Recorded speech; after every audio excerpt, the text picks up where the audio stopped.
एक झटके में 20 सांसद और ममता बनर्जी की पार्टी में मच गया सियासी भूचाल। जिस एनसीपीआई का नाम शायद आपने पहले कभी नहीं सुना होगा, वो अचानक राष्ट्रीय राजनीति की सबसे ज्यादा सुर्खियां बटोरने वाली पार्टी बन गई है। आखिर कौन है इस पार्टी के पीछे? बागी सांसदों ने इसी मंच को आखिर क्यों चुना? और क्या ये टीएमसी के टूटने की शुरुआत से ही इसमें जुड़े हुए थे? कहानी बेहद ही दिलचस्प है और इसके राजनीतिक मायने उससे भी ज्यादा दिलचस्प हैं। तो हम आपको बताते हैं कि आखिर इस पार्टी का पूरा इतिहास क्या है और कौन है इस पार्टी के पर्दे के पीछे का असली चेहरा। दरअसल पश्चिम बंगाल की राजनीति में इन दिनों जो कुछ भी हो रहा है, उसे सिर्फ एक दल बदल या बगावत कह देना काफी नहीं होगा। ये कहानी है सत्ता खोने के बाद किसी क्षेत्रीय दल के भीतर शुरू हुए सबसे बड़े राजनीतिक भूचाल की।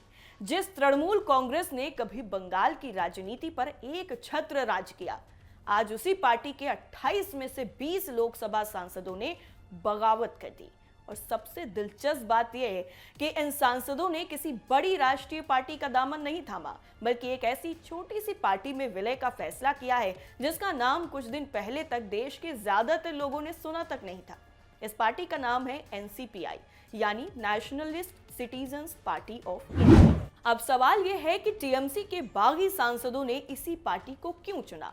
देखिए, राजनीति में कई बार मंजिल से ज्यादा रास्ता अहम होता है। अगर ये सांसद सीधे बीजेपी में शामिल हो जाते तो दल बदल कानून और राजनीतिक हमलों का सामना करना पड़ता, लेकिन उन्होंने एक ऐसा रास्ता चुना है जो कानूनी रूप से ज्यादा सुरक्षित और राजनीतिक रूप से ज्यादा प्रभावी नजर आ रहा है। बागी सांसद ये दावा कर रहे हैं कि उनके पास टीएमसी के 2/3 से ज्यादा सांसदों का समर्थन है, इसलिए वो विलय के प्रावधान का लाभ उठा सकते हैं। अब इसी आधार पर उन्होंने लोकसभा अध्यक्ष से अलग बैठने की व्यवस्था की भी मांग की है। एनसीपीआई का गठन कब हुआ? अब आपको बताते हैं कि आखिर ये पार्टी बनी कब। दरअसल nationalist citizens party of India यानी एनसीपीआई त्रिपुरा की रजिस्टर्ड लेकिन गैर मान्यता प्राप्त राजनीतिक पार्टी है।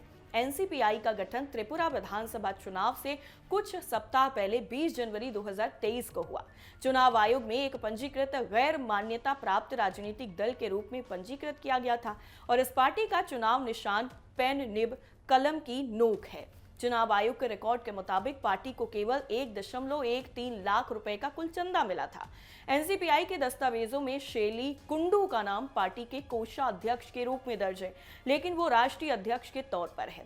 एनसीपीआई के पते पर पंजीकृत 2 संगठनों में से भी शेवली कुंडू निदेशक हैं। इसके साथ ही विश्व बाजार प्राइवेट लिमिटेड और पश्चिम बंगाल असंगठित महिला कर्मी एसोसिएशन, जो सामाजिक कार्य गतिविधियों में शामिल एक संगठन है।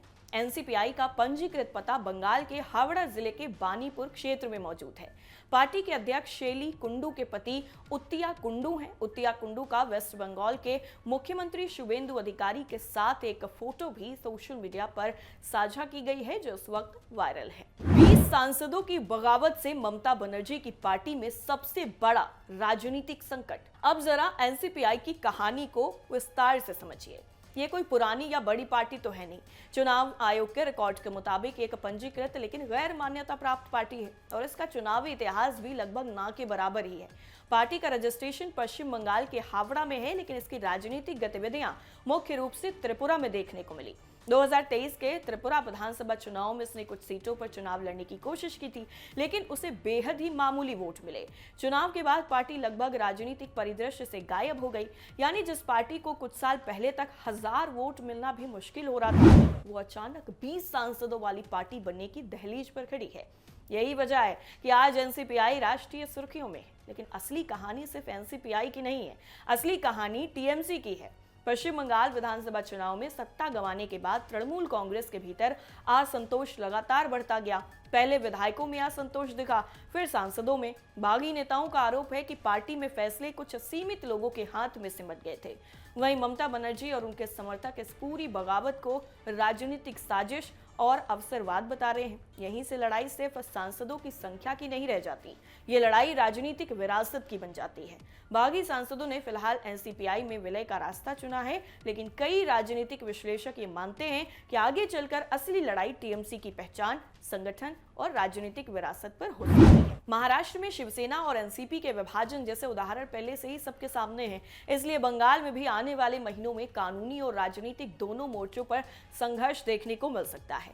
सबसे बड़ा असर संसद की राजनीति पर भी पड़ सकता है। अगर ये विलय पूरी तरीके से स्वीकार हो जाता है तो एनडीए की संख्या और मजबूत होगी। हालांकि 2/3 बहुमत का लक्ष्य अभी दूर है, लेकिन राजनीतिक संदेश बहुत बड़ा है। यह संदेश ये है कि बंगाल में सत्ता परिवर्तन के बाद राष्ट्रीय राजनीति की दिशा भी बदल रही है। जिस एनसीपीआई को कभी 1000 वोट नहीं मिले, उसके पास 20 सांसद का दावा। दरअसल पश्चिम बंगाल में रजिस्टर होने के बावजूद भी एनसीपीआई ने त्रिपुरा से अपना चुनावी आगाज करने का विकल्प चुना।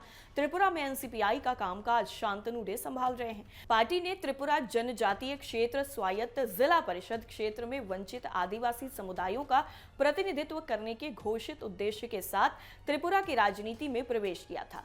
त्रिपुरा की 7 विधानसभा सीटों पर एनसीपीआई ने अपने उम्मीदवार खड़े किए थे, लेकिन 4 सीटों पर उसके उम्मीदवारों के नामांकन पत्र ही खारिज कर दिए गए थे।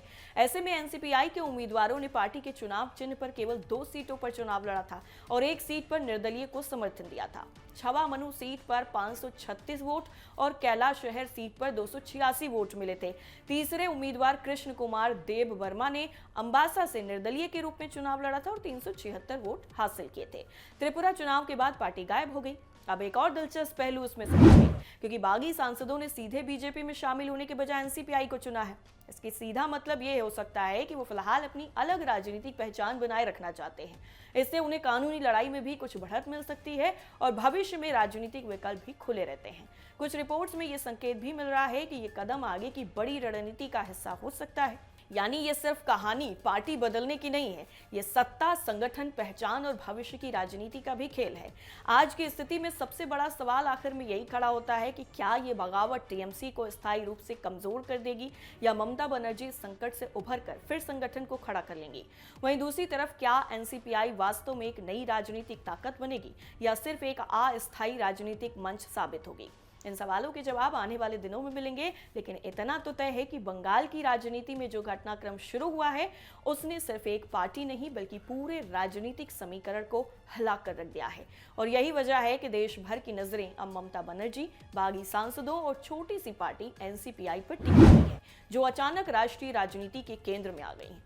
फिलहाल जिस तरीके से ये 20 सांसदों की सिर्फ कहानी नहीं बल्कि कहानी उस राजनीतिक संदेश की भी है जो बंगाल से निकलकर सीधा दिल्ली पहुंच रहा है। एक तरफ ममता बनर्जी अपनी पार्टी को एकजुट करने की कोशिश कर रही हैं, तो वहीं दूसरी तरफ एक छोटी सी एनसीपीआई पार्टी 20 सांसद होने का दावा कर रही है।